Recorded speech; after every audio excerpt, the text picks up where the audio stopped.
नमस्कार, हृदय से स्वागत है। आज का विषय है गंगा नहाने से पाप धुल जाता है। क्या विषय है? यह विषय खासकर उन लोगों के लिए ज्यादा इंटरेस्ट रखता है जो अपने माता पिता को कहते हैं, अपने पड़ोसियों को कहते हैं, और लाखों लोग ऐसा कहते सुने जाएंगे, गंगा नहाने जा रहे हो, क्या पाप धुल जाए? गंगा हिमालय के गौमुख से निकलती है, ध्यान दीजिएगा, और ऋषिकेश होते हुए हरिद्वार से गुजरते हुए बंगाल की खाड़ी समुद्र में मिल जाती है। इस बीच कई घाट मिलता है, जिस घाटों में घर से निकलकर हजारों रुपया, कई हजार रुपया खर्चा करके और गंगा स्नान का दर्शन करके चले जाते। ये सब क्या क्या ये पागल लोग? आप कहेंगे नहीं, पागल नहीं है, लेकिन वो भाव आपको लगेगा कि नहीं, ये साइंटिफिक लोग नहीं है, ये अंध लोग हैं, अंधभक्त लोग हैं, ऐसा कह सकते हैं। फिर मैं दूसरा प्रश्न करूं कि इस्लाम को मानने वाले हज करने जाते हैं, लाखों रुपए खर्चा करके घर से विदेश जाते हैं, सऊदी अरब जाते हैं, और वहां सुनते हैं पत्थर मार के आते हैं। क्या ऐसा करने से उसका पाप धुल जाता है, उसको जन्नत मिल जाती है? अब आते हैं क्रिश्चियन पर। क्रिश्चियन भाई लोग जीसस के कर्म क्षेत्र यरूशलेम जाते हैं और वहां में जाकर के प्रार्थना करके आते हैं। क्या उनका पाप धुल जाता है? आप चुप लगा देंगे या फिर अपने ज्ञान के नट को ढीला करेंगे और ऊपर नीचे देखेंगे, दाएं बाएं देखेंगे? कुछ विचार, आप भी विचार करिए, मैं भी विचार करता हूं, और उन लोगों से भी प्रश्न करता हूं जो लोग कहते हैं कि पाप नहीं धुलता है, गंगा नहाने से पाप नहीं धुलता है। मैं उन व्यक्तियों के साथ छोटा सा डिस्कस करना चाहता हूं। साइंस मानते हैं पूरी दुनिया में ऑपरेशन जब करता है कोई व्यक्ति हार्ट का, ऑपरेशन करने से बीमारी ठीक हो जाती है, तो कहेंगे हाँ ठीक होता है। अगर ठीक हो जाता है तो डॉक्टर साइन क्यों करवाते हैं? बोले कुछ लोग ठीक नहीं होता है। मैं आपको सच्ची बात बताता हूं, ऑपरेशन करके साल भर भी नहीं होता है, हजारों लोग मर चुका है, और कुछ लोग तो ऑपरेशन करते करते मर जाता है। इसका मतलब क्या है? क्या हुआ कि ऑपरेशन करने से व्यक्ति मर जाता है, ऐसा को कहता है, वो कह सकता है?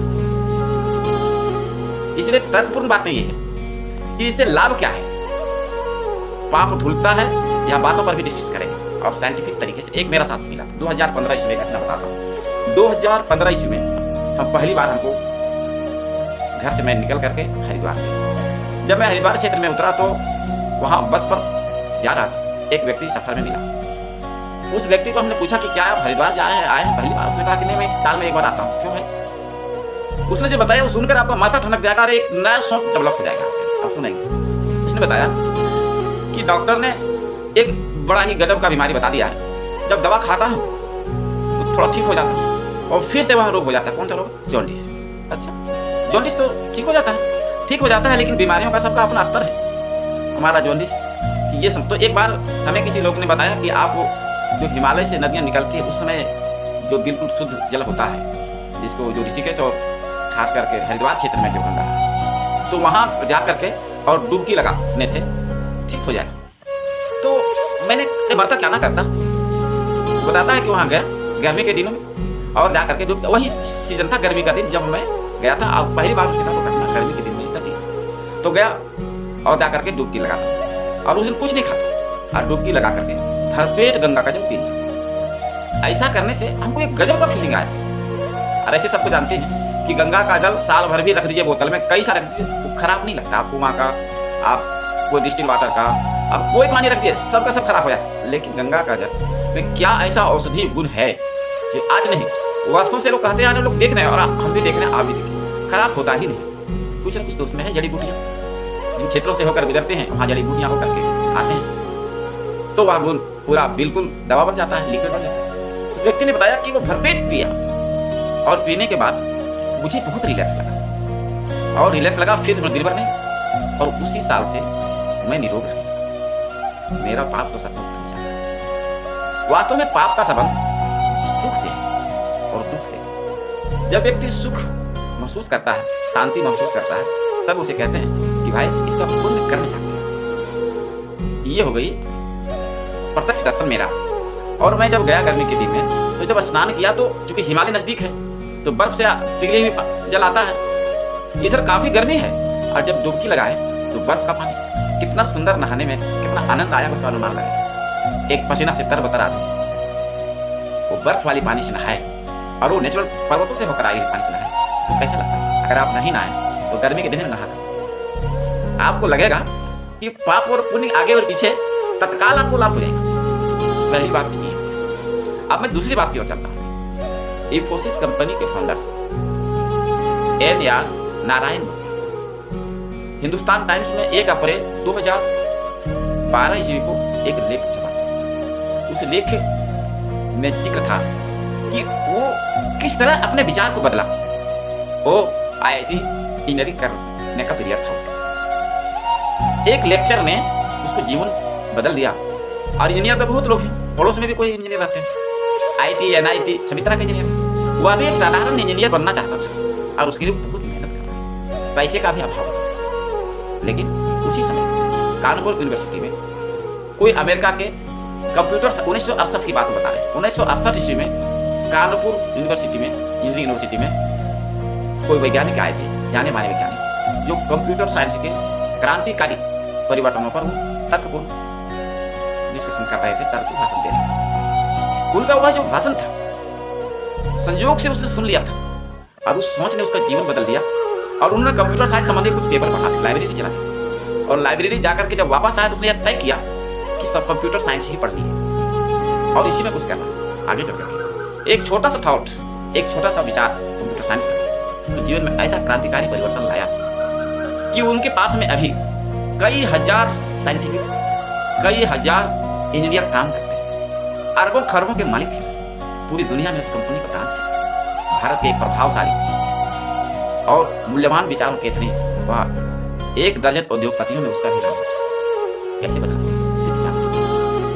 अब हरिद्वार क्षेत्र में जाओ, हरिद्वार में लाखों लोग जाते हैं गंगा नहाने। जब कोई व्यक्ति घर से तीर्थ करने के या किसी भाव से जब हरिद्वार जाता है, उसके जीवन में कोई क्रांतिकारी परिवर्तन देखा है। वहां ऋषियों का पुराने जमाने से काफी तपस्या रहा है। जिस भूमि पर बहुत लड़ाई झगड़ा मार काट होता है, वहां पर घर बनाने से लोग कहते हैं यह जगह ठीक है, यहाँ घर नहीं बनाए, वह घर अशुभ होता है, वहां नहीं बनता, वहां बहुत लड़ाई झगड़ा। और किसी जगह पर जहाँ यज्ञ होता है, वहां पर घर बनाने से वो भूमि नहीं पवित्र। ये बात साइंटिफिक। अब होता क्या है कि वह शांति का क्षेत्र रहा है, हमेशा से शांति और त्याग का क्षेत्र रहा है हिमालय के सभी भाग, गंगा नदी के सभी भाग। अब जब कोई वैसा व्यक्ति, जो व्यक्ति 70 साल का है, 80 साल का है, 90 साल का बुजुर्ग व्यक्ति है, घर के सारी जिम्मेदारियां को, सारे ताला चाबी लॉक अपने पास ही रखता है, बेटा जवान है, जिम्मेदारी किसी को देना, उसको कहिए आप चौकी पर बैठिए, कहना ना हमने बेटे हम ही चलाएंगे।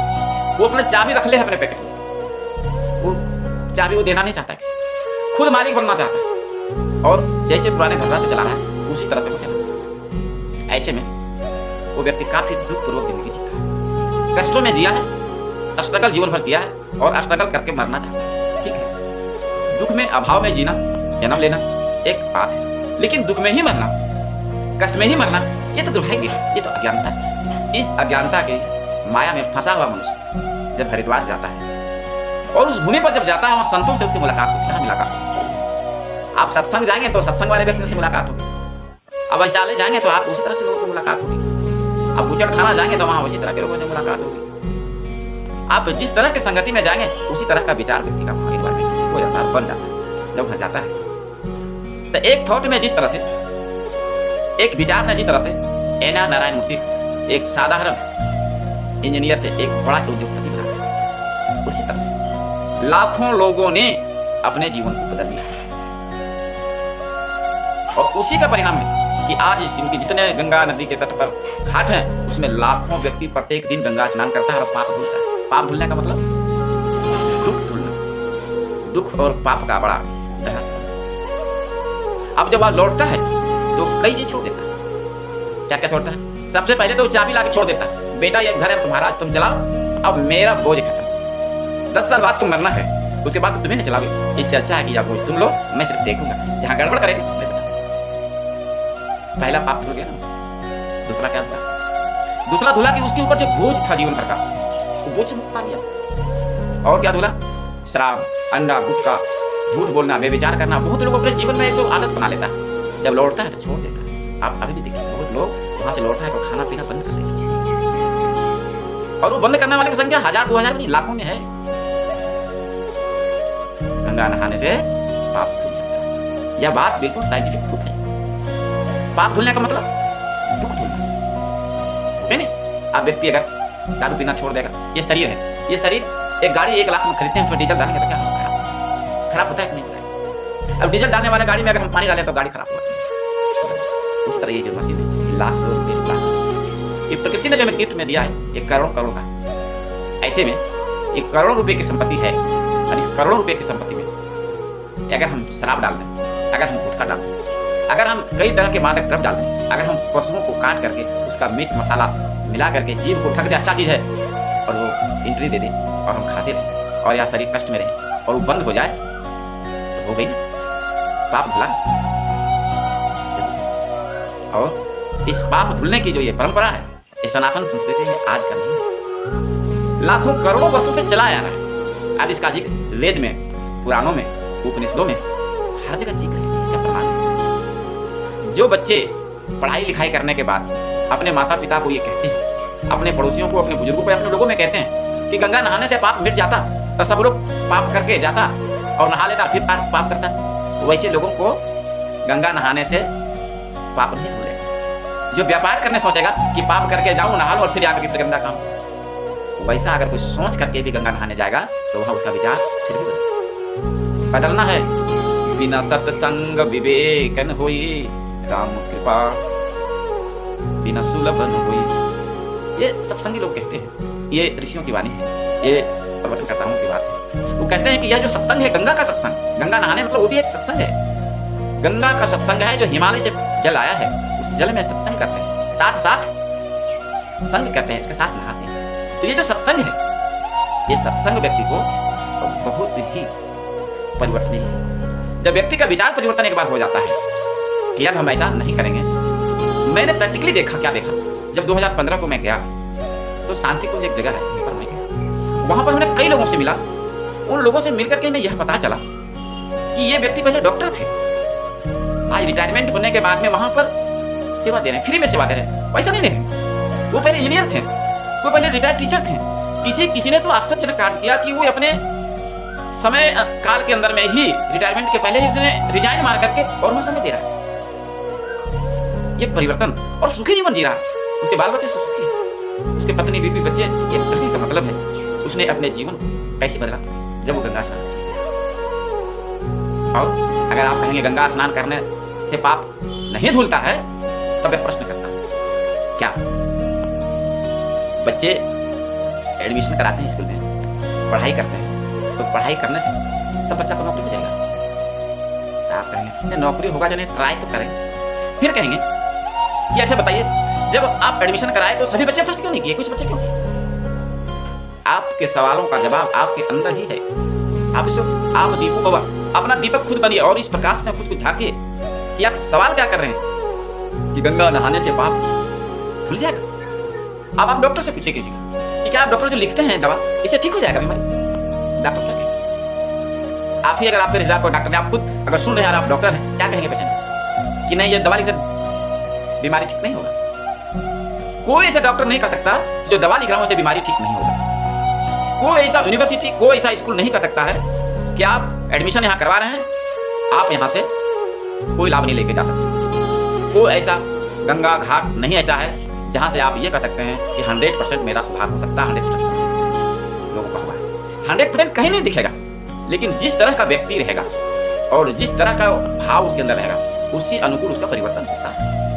इसमें कहीं कोई कंफ्यूजन किसी को नहीं होगा। तो जब कभी कोई कुछ यह सवाल करे कि गंगा नहाने से पाप मिटता है, तो आपका आंसर क्या होना चाहिए? हाँ, गंगा नहाने से पाप मिटता है, पाप धुलता है, और आप एक बार गंगा स्नान जरूर करें और पानी जरूर पिए। अगर ऋषिकेश क्षेत्र में चले गए और कोई ऐसा रोग है जो बार बार आ रहा है, जा रहा है और आपको मुक्ति नहीं मिल रही है रोग से, उस गंगा जल में ऐसी औषधि गुण है। विज्ञान ने भी माना है इस बात को कि उस जल में कुछ ऐसी बात है जिस कारण से उसका जल कभी खराब नहीं होता, कभी उसमें कीटाणु नहीं लगता। अगर कीटाणु नहीं लग सकता, इस समय इसमें इम्यूनिटी पावर इतनी है कि जो व्यक्ति पिएगा उसका इम्यूनिटी पावर काफी स्ट्रॉन्ग हो जाएगा। मैं अनुभव किया आप भी। अगर आपको अच्छा लगे तो आप इसे दोबारा सुनने के लिए YouTube प्रकाश निरोगी चैनल है हमारा, वहां सर्च करके आप देख सकते हैं दोबारा। अपने लोगों को भी आप इसे बता सकते हैं, शेयर कर सकते हैं। धन्यवाद।